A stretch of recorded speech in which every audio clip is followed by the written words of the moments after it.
আপনি রাজনীতির বড় হিসাবে যাকে ব্যবহার করেছেন আজকে সেটা তার প্রত্যুত্তর পাচ্ছেন। এই অর্জুন সিং এর মানে সহকর্মী হিসাবে সোমনাথ ছিল।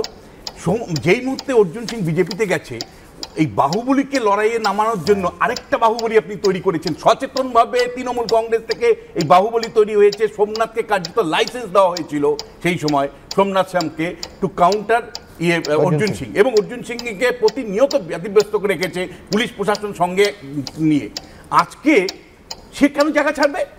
অসময়ে অর্জুন সিংকে সে লড়াই করেছে, অর্জুন সিংয়ের বিরুদ্ধে লড়াই করেছে, মানে বাহুবলীর পরিচয় দিয়েছে এবং জয়ী হয়েছে অর্জুন সিং এর বিরুদ্ধে। সে কেন অর্জুন সিং এখন জায়গা ছাড়বে? ফলে এই লড়াইটা তৃণমূল কংগ্রেস তৈরি করেছে প্রশাসনকে বাইরে রেখে, প্রশাসনকে ব্যবহার করে। আজকে তার মানে সেই বিষয়টা বোতলের দৈত্য আর বোতলে ঢুকছে না।